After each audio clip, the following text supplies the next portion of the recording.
Hi everyone, this is Julie Bruns. Welcome to the Peace and Possibilities podcast. I want you to thrive and be happy, peaceful, and content, no matter where you are on your journey. This podcast shares stories that will show you how it can be done, no matter what your circumstances. You'll be inspired and come away with a new spark of an idea. Never forget, anything is possible. New episodes are released every Wednesday. Subscribe, rate us, and leave us a review. This helps others find our content and get happier sooner. To possibility and beyond.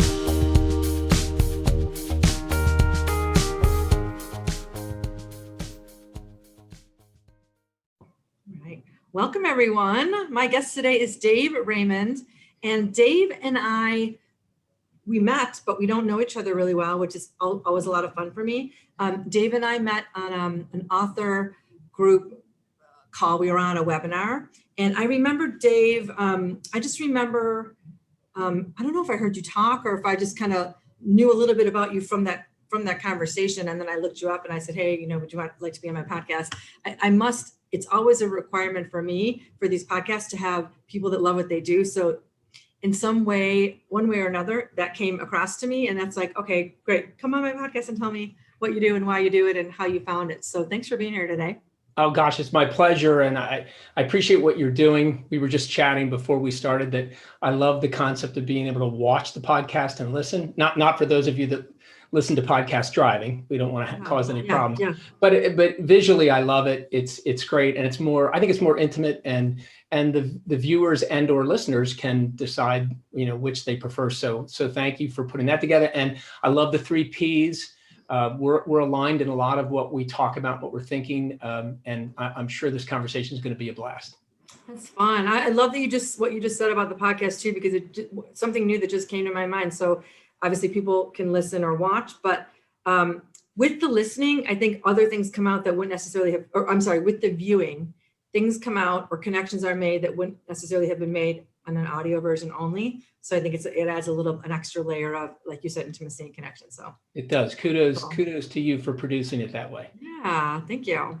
So I know a little bit about you, but I want everyone to hear what you do, your company, and then how you came about. I remember from watching something online that you have a very interesting start to your journey. So explain to everyone what you do now, and if you saw yourself doing this when you were growing up, or the whole baseball thing was a fluke, how that all happened. Yeah. It's a perfect question for me. I'm a speaker, keynote speaker, an author, and a happiness thought leader. So my focus is showing my audiences, how to think, feel, and act differently. But most importantly, understand that there's a little bit of work that you can do that costs you nothing, that you can actually build long-term sustainable happiness, topics that you know a lot about. Now, where I learned this is the interesting part, is the hook to some of my preaching the power of fun, is I was a professional mascot. I was the Philadelphia Phillies' beloved mascot, the big green guy. Those of you who are watching can see the little illustration off to my right here. I do that so that I don't forget who I am. In this late stage of my life, sometimes I need reminders. So immediately people will do one of 2 things when I tell them what I did. They'll say, "You got paid for that?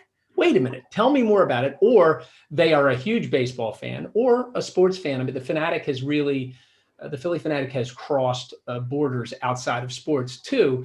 And they'll go, "Oh my gosh, I love the Fanatic. He's the big green guy with the long tongue, right? And you got beat up by Tommy Lasorda." So I have both continuums. What's great about either or is that people want to know more. So, I didn't wake up when I was 6 from a visceral dream about becoming a Muppet someday. I was an athlete, and my dad is a very famous head football coach. He's in the College Football Hall of Fame. He coached for 36 years as a head coach at the University of Delaware, but he coached there for 50 years. So growing up, I just wanted to be my dad, and I wanted to play football. I wanted to coach football. And he was the one who actually he said, "Listen, I know the owners of the Phillies. I could get you a part-time job during some of the years while you're going to school so that you have a different perspective, because there's no way you're going to go into the coaching world today and be at the same institution for 50 years. You're going to drag your family around the country trying to find the right opportunity. You're going to get fired a couple of times. One will be your fault. One won't. And so once I got that summer internship with the Phillies, I was like, I could have a career working for my hometown baseball team, because in the late 70s, there was no sports marketing degree. And that's why I latched onto that opportunity and was willing to do anything the Phillies asked me to prove to them that I was, I would be a good employee. And in 1978, that opportunity came up when they were creating this whole new concept, and they needed somebody stupid enough to say yes to this idea. Because those of you who are Philadelphia sports fans would say on paper, a green Muppet would not be the right choice to be these tough fans' mascot. But as it turned out, it was just wonderful, and just this immediate, unique opportunity that grew and blew up very quickly. And I was lucky that I was the kid who wasn't bright enough to say no. How long did you do that for, Dave? I was with the Phillies for, 19 years when you count the 3 years as an intern, but 16 from 78 until 94. So I left the Phillies to pursue a career as an entrepreneur. And because physically it was getting tough to do. So not unlike a professional athlete, I had a shelf life physically that wasn't enough to retire. So I needed to figure out other things to do in my life that were valuable. Could have stayed with the Phillies. And still have great friendships there. And they're a client of mine because I'm still in the sports marketing business as well as speaking.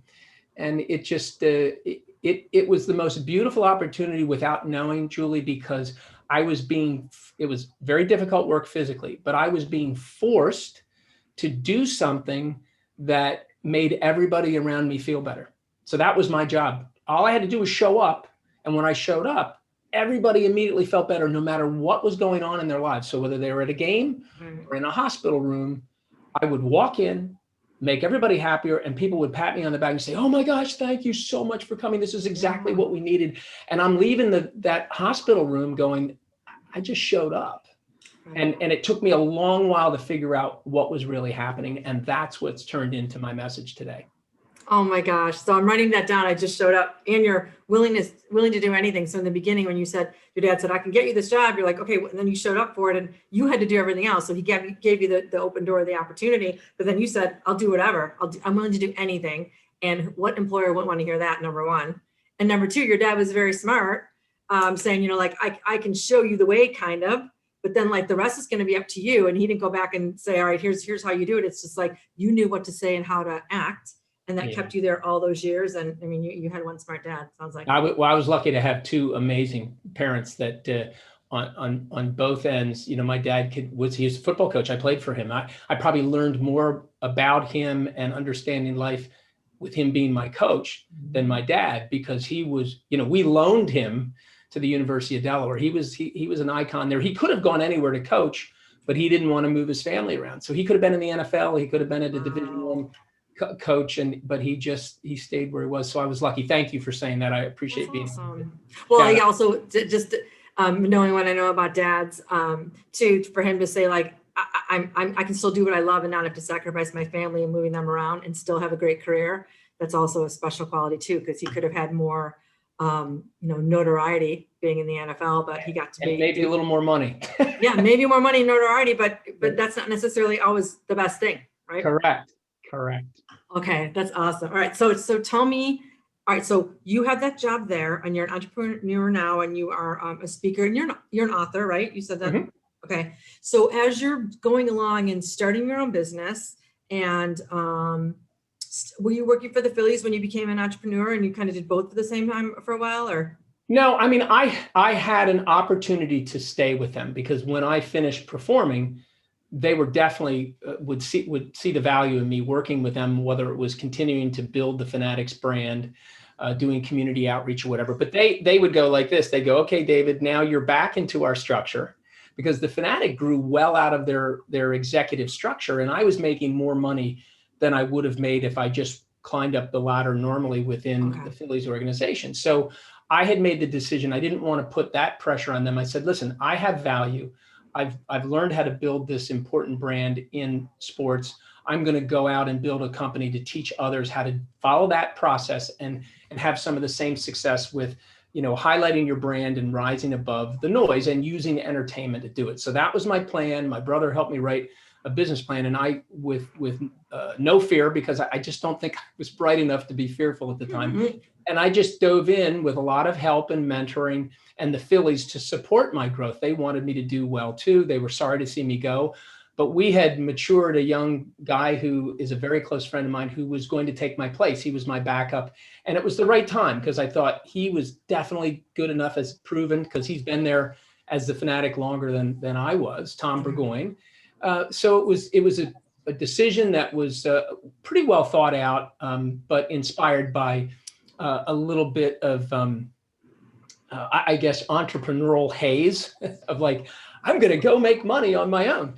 But it was the best decision I could have ever made. And it really, most of my growth has come from those experiences till today. So has that been your main role as an entrepreneur, is author, speaker, and building this business for the last, what is it, couple of decades now?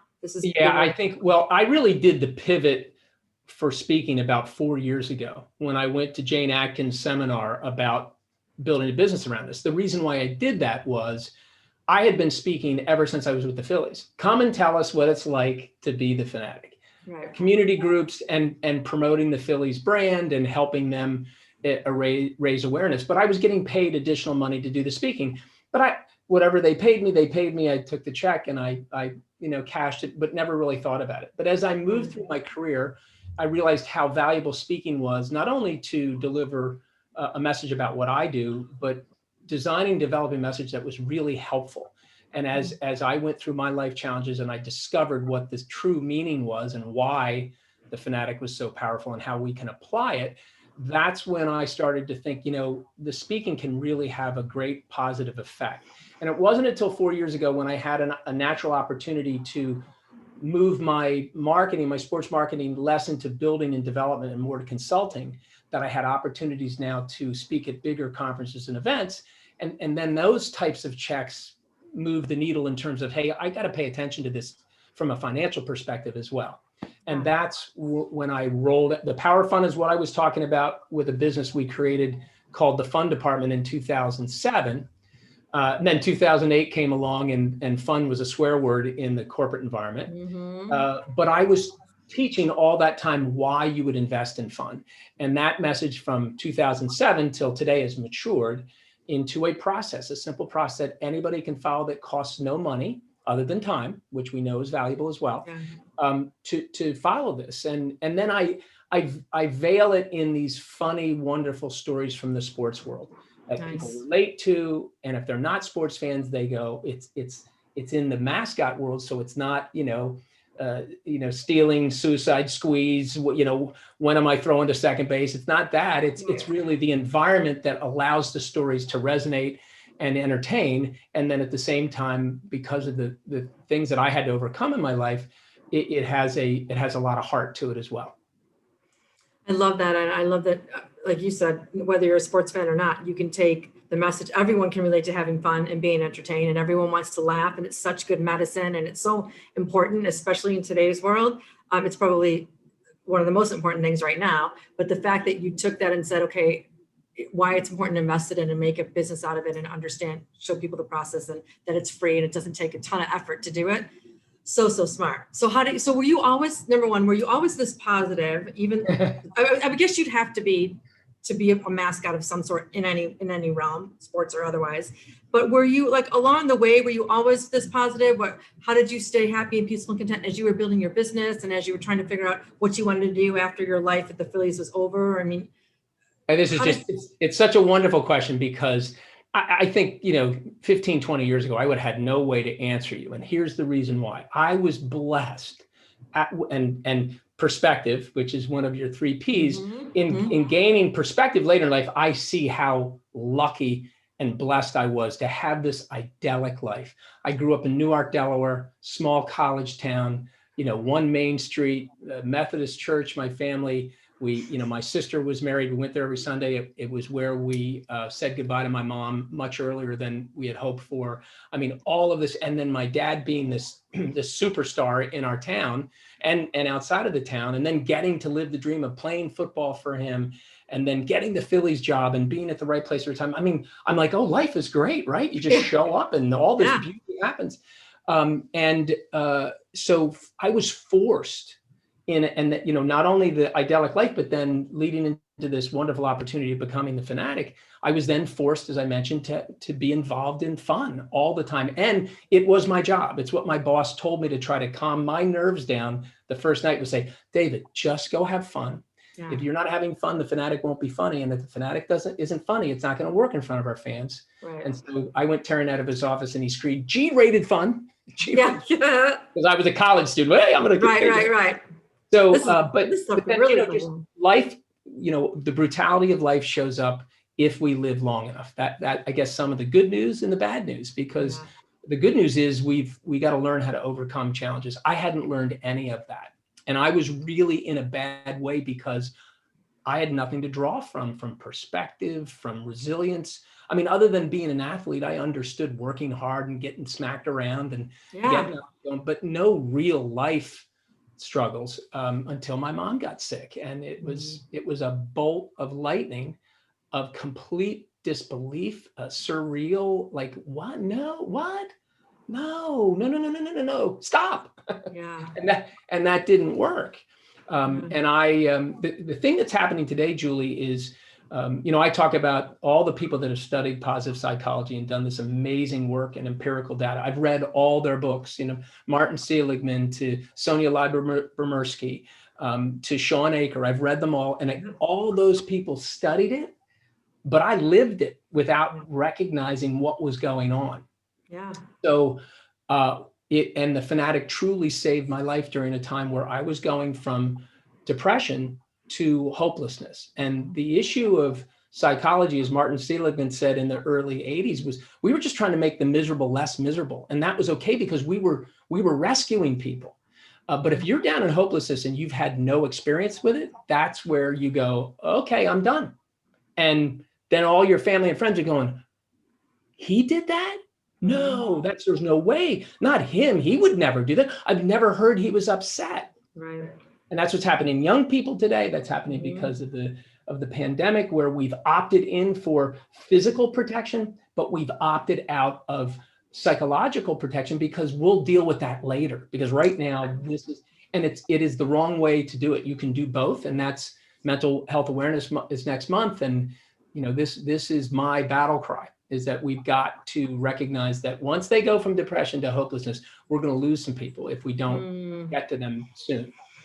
I love that you're concentrating on that. Yeah, it's so, like you said, if people have had an idyllic life and everything's gone well, which is something, who wouldn't want to have a life like that? Something like this happens, you're like, you don't have the resilience and the skills and the grit. It's good that you didn't have to deal with anything hard before that, but then again, you don't know who you are when stuff like that happens to you, and you don't have the skills, and you turn around and you say, okay, the people around me are also doing the same thing, which is like, how did this happen? Or they're completely oblivious to your scenario because, like you, they grew up without having any of this stuff to bounce back from.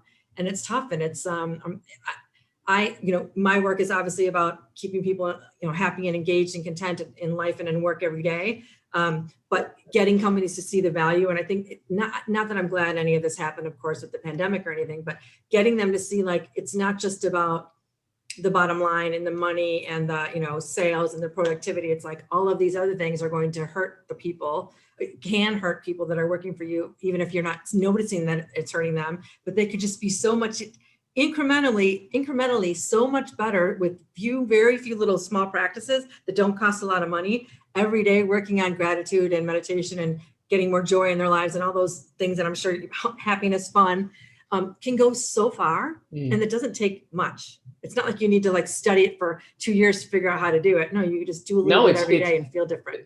And that's really one quick thing. So you, and I've done this too. And I want you to point out to you that it's okay not to qualify. We know that we didn't want the pandemic to happen. Yeah. We want 500,000 people not to lose their lives. Yes. So, but what I'm saying, I'm not qualifying anymore when I'm saying this has done some good as well.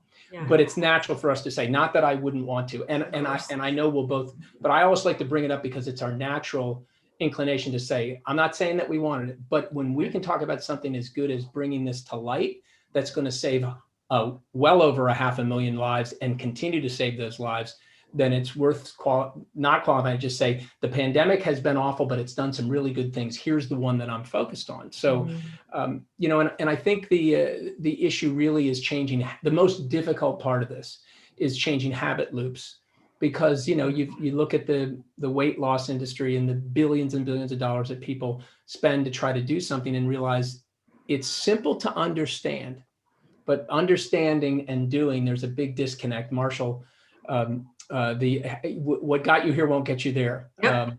Is a great book, and that's what he says is there's a big disconnect between understanding and doing. So my message is the best thing for me, but also a curse, because fun, we get it. Put on the clown news. Let's go run around. We're going to have a great time. Yeah.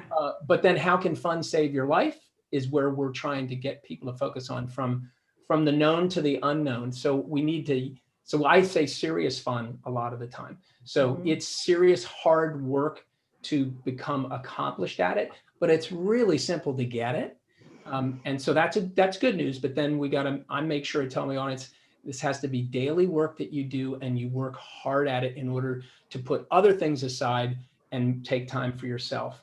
Because not only are you helping yourself, but you're helping people around you, because they're going to go, what are you doing? It has to be intentional. Like, it looks pretty good. I want to figure this out. Show me. Then you can show them and say, you got to commit to do it every day. Yeah, intention is huge, and obviously taking action. You can read all day long, understand things all day long, but if you're actually not doing it, but taking the time to do it and then practicing it, not just doing it one time, once a week, one time a day. It's like it's a continuous practice. It's like anything, taking a muscle and making it bigger. It's like, you don't just go to the gym one time. Talk about this in my book, and lift some weights and be like, I'm muscular now. No, you have to do a little bit every day. You have to do it in the right way to see the results, and happiness and peace and contentment and all those other things they don't take a lot of money, but they do take a little bit of effort. And it's mindset, right? It's how can I change? I feel negative about this. Well, how can I turn it around and say, like, okay, it's cloudy out today. Well, good. This is good because it means it's going to rain, and it's going to rain. And that means we get to see some spring flowers. And isn't that better than having crappy snow or whatever? I mean, obviously you can fit it into any example, but it's big. And that's why I wrote the book I wrote. Because and I love having conversations with people who really understand it the way we do. And I'm a happiness thought leader because, Julie, I need this just as much as anybody. So in the early part of my career, I self-appointed the title as Emperor of Fun. And if I had a nickel for every time Sandy, my wife, said, okay, Emperor of Fun, start to listen to your own preaching. That's so funny. My husband does the same thing. Yeah, that's because, we put out the shingle and people just expect us to be experts. So I'm an expert, but that doesn't mean that I thank my audience at the end of all my keynotes. I go, I give them the final line, and then I say, but most importantly, I want to thank you for giving me the opportunity to remember what it was like to be the fanatic and why it's important for us to leverage fun in our lives. I need this message just as much as you do. And so by repetition and preaching it, there is this theory from the ministry that if you keep saying, the party line, you will start to believe it, and then you'll start to practice it. So you're just demonstrating what everybody needs to do every day is talk about it, explain it, get some support and help for it. And teach other people, because when you teach other people, then you got a foot in the door where you say, I can't let these people go. They're looking up to me. So like you said, you're reminding yourself. Yeah, I love that you brought that up, that you're reminding yourself. My husband has said that a couple of times in the last couple of weeks. He's like, didn't you just write a book about that? Didn't you just, like, wait a minute, I think you need to go read that chapter in your book. Oh yeah, that's right. But he should have on his handwritten chapter 1, chapter 2, like this. When you start going, he just puts the hand and say, there's the chapter. Yeah, it's funny. He actually didn't even, it was just released a month ago. He didn't read it until he just was producing the audio book version for me. I recorded it back in February when the book was released, but it takes time to produce the audio version. And he's been listening to it because he's an audio learner. We were talking about visual versus audio. He's not a book reader.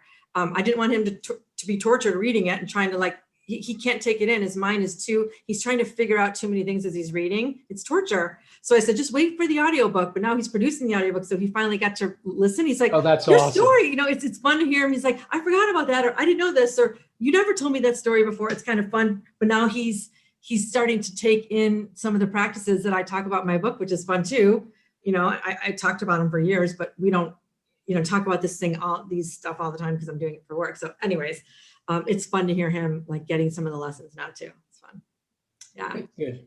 So tell me, all right, so let me see. I want to know, is there anything, so we have time for just a couple more questions. Are you, what advice would you have for someone, whether they are, just starting out in their careers or even mid-career like me? What would you say to them if they're looking for meaningful work using their strengths? What advice would you have for them? This is great because I just got a brand new book, and John will appreciate it. It's called The Common Path to Uncommon Success. John Lee Dumas, and John was a former Iraq veteran, and he has a wonderful story. But what he said, the common path is the easiest, which sometimes it's not given value. It's you list what your passions are, and you list what you feel you have an expertise about based on the life you've lived, and you try to draw a line and connect the dots to those, and that should help you help show you a path that would be successful for you. It's not about following success, it's about developing as a person. And finding out what your value could be. So it's success versus value, and value always wins out. So John has done, JLD has done a great job in this book. It's brand new. I can recommend it. I'm halfway through it. Got it yesterday, and it's really awesome. Oh, cool. So and I think, and he's kind of a thought leader in this business, and he's been doing podcasts. And listen to this because you'll appreciate this. He decided after figuring out what his big idea was based on his passion, and he had gone through 5 or 6 careers. He was dealing with post-traumatic stress syndrome because of the war, and he just was a mess. And he finally got some inspiration on a podcast. So he said, I love interviewing successful entrepreneurs and talking to them. So I'm going to do a podcast, and I'm going to do one every single day. Wow. So he went off on that, and he now has millions and millions of downloads. It's called Entrepreneurs on Fire. Wow. And it's really interesting. And there are some of the greatest entrepreneurs you've never heard about, because there's a tremendous amount of success from an entrepreneurial perspective that if you're not a $1 billion global industry, you might not have heard about them in mainstream media. But that's what he's doing. He's bringing their stories out, and they have this common thread about following your passion. So it's passion and your expertise. You combine those two, and you'll come up with a career that certainly you'll be good at. And then the job is to figure out how you can transfer that into revenue. Yeah, that's awesome. I love that. It's very simple. Tell me the name of the book again. It is called The Common Path to Uncommon Success. Love it. Yeah, great. I'm going to put it on my list. I love reading still, so I'll check it out. All right, that's a great answer. Thank you. Okay, so what do you wish you had learned earlier in your life or career? And then my final question will be the greatest gift you offer the world every day. So let's answer the first one first.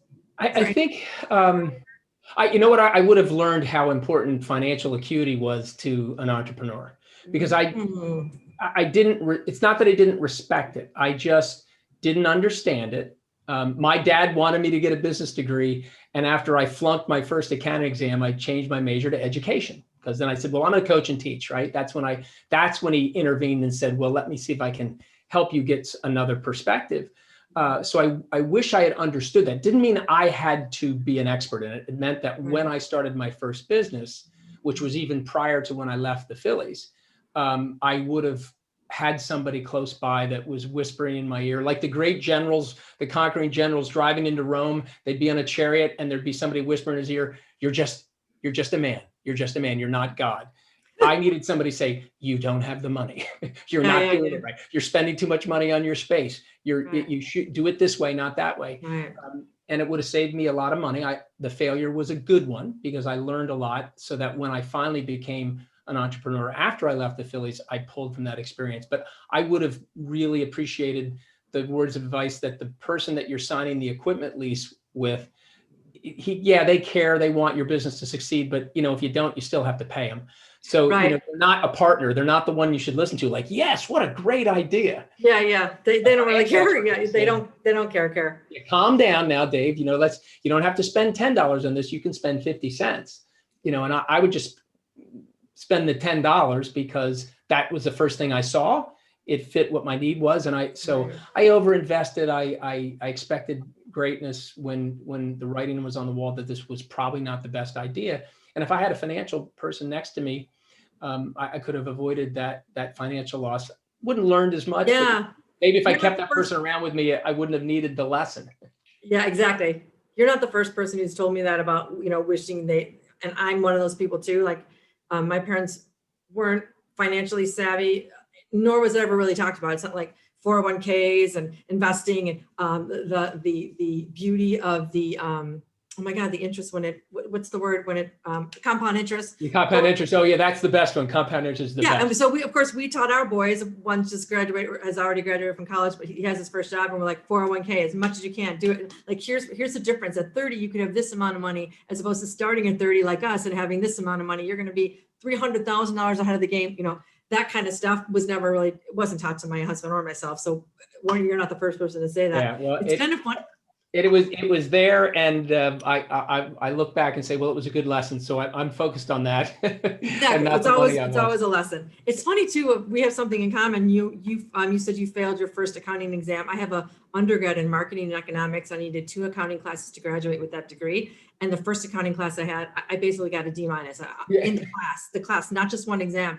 And I needed 2 of them. I needed accounting 2 to graduate. And I said, there's a guy that I knew from high school in my class, and I said, he was getting an A, and I'm like, I have to take these 2 classes and I have to pass them for my degree. I'm never going to take accounting again. I hate it. I suck at it. And he tutored me, and then I got an A in the second one, but I still was like, accounting is not my thing. Numbers, spreadsheets, I hate them. I did what I needed to do to graduate. And then I also said, I don't want this business degree. I'm going to finish it, and then I'm going to get a teaching degree. I got a degree I ended up getting a master's in education. And then I realized I could take those 2 things and teach in the corporate world, which is how I ended up in learning and development. But same thing, I'm like, this business degree, I got it because people were saying, get into sales, get into marketing. It's the way to be, it's like, it'd be good for you. You're good with people. Okay, great, I'll do it. And then I'm like, I don't like any of this stuff. I want to teach. Yeah, but it's all been your path though, too, because you're teaching, you're teaching now. You're learning this, you're building your own business, and you're teaching. That's wonderful. Exactly. And I'm doing the same thing. I mean, I was going to go teach elementary school, and I ended up being a cartoon character. So I was certainly entertaining and teaching kids. So it's funny. That's funny. That's interesting. We have that same path. Okay. Final question for you. What is the greatest gift that you bring to the world every day? What do you think it is, or what would other people tell you? Well, I just think it's about recognizing that, that joy is probably the best way that you can, as in terms of an intention, that you can express, because it'll do 2 things for you. One, when you're focused on reliving joy in your life, you're going to appreciate these times, these experiences. And then 2, it recognizes that, hey, you know what? Money can buy happiness if I'm investing in experiences and not stuff. Because what I'm doing is I'm building, I love it. Dan Gilbert said, he's a professor at Chicago, said that the Tesla will stay around long enough to disappoint you when your vacation has the good sense to end, because it's there for you to recount, and it becomes more and more joyful the longer you move away from that.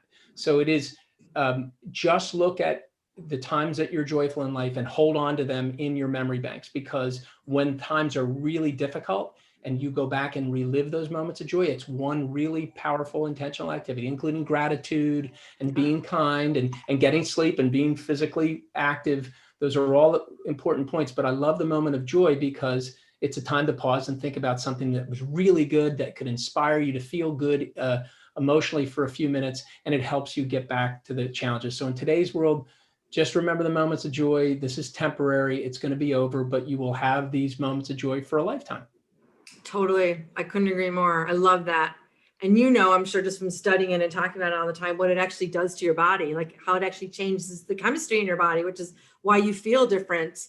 when you are remembering it, even if in your body, I'm sure you know this too, your mind doesn't know if you're actually experiencing it or you're remembering experience it, or you're planning it for the future. It doesn't know the difference. It doesn't. And that, I mean, that's what some of the most amazing learning people have trouble capturing. And not to go too long, but I will tell you that I tell my audiences, I just boldly say, hey, do you want to have some great drugs? And people I say, and they're legal and they don't cost anything.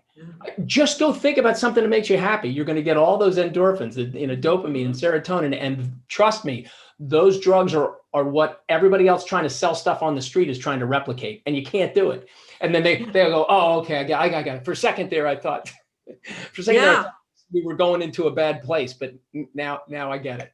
It's so true. There's tons of studies on it. It's way more common than it used to be to talk about, which I love.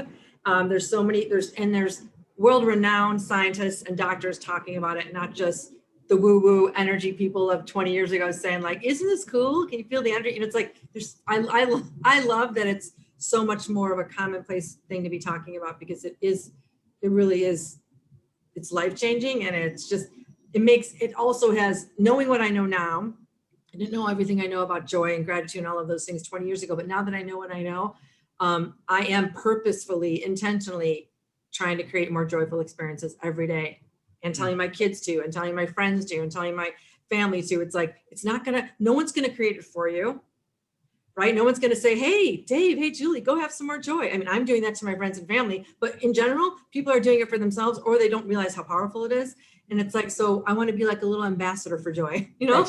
And you're doing it with your book and you're teaching. It's a wonderful, wonderful comment, because, not too much drama, but you're saving lives by doing that, because something that your son or your daughter, you coming with a family, you know all about siblings. So if you're just, because I have these brilliant moments of my dad or my mom saying something to me. My mom said, well, I didn't want to be an acolyte in the church because I was afraid of burning the church down. And my mom wanted to know, listen, you really like the idea of doing this, and now you're going to say no. Why? Because I'm frightened. She said, being fearful is not a good enough reason in and of itself to not try something. Right. Oh my God, what an amazing gift that was. So the thing you're saying to your kids, and then they're saying to their friends, and you're teaching to folks like me, that you walk away and say, I remember something Julie told me, in a podcast, and it is wonderful to be able to know that you're in a business where you could say something that will really save somebody's life someday. I really appreciate that. And that's why it's been my pleasure to be with you today. Oh, thank you. I love the work you're doing. And thank you for making it a priority and continuing to do it. Because a lot of people would just say, all right, well, I can be done now. And like, you can't be done now, because like you said, people need this more than ever now. And I think really finally people are seeing the value in it, more so than, I've always seen the value in it, but I think the people that can actually say, yes, come talk to us, Dave, are really seeing like, this is the time you have to make it a priority. It's not something you can just put to the side, and you can have joy later. Yeah. You got to have it today. That's great. That's great. You can't have joy later. That's awesome. Yeah, I'm going to write that one down. Yeah. I love when I do that. Oh, good. You said a lot of great things too that I wrote down today. I'll be excited to tell everyone about it when the podcast comes out. So thank you so much for your time. My pleasure. Thank you. Thank you. And if someone wants to find your book and your work, how do they do that? Well, I'm nothing wrong with Amazon, but I don't want Amazon to get any bigger. So I decided not to put my self-published book on Amazon. I'm very proud of it. It's done very well in the channels that I'm working in. But you go to daveraymondspeaks.com, copy of the book, The Power of Fun. But if you don't want to spend any money, we do have a monthly newsletter that talks about the tricks and the tips and the hacks to build sustainable happiness, and all the information about our virtual deliveries, our training, and the keynote speaking resides there too. And I would love to be able to very soon come to a town near you, awesome. Meaning you in the broad sense of the word, where folks I can meet people face to face again. I can't wait as well. I'm definitely signing up for your newsletter today, because I love things in my inbox that talk about more joy and more happiness. And those are the things I can't wait to read. So thank you. Awesome. Thanks. Take care, Dave. It was a pleasure. Bye, Julie. Good job. And I'm a fan. I subscribed. I'll give you a good rating on Apple Podcast. And awesome. And I wish you tons of good luck. People, everybody should be tuning into this. So let's try to make that happen. Let's keep doing it. All right. Bye now. Thanks, Dave. Tell your Bye. husband that he's lucky. Aw, thanks. Take care. All right, bye now.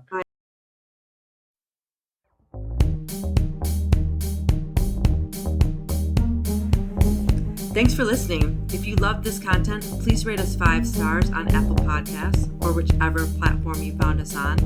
You can get all my social media links in the description below.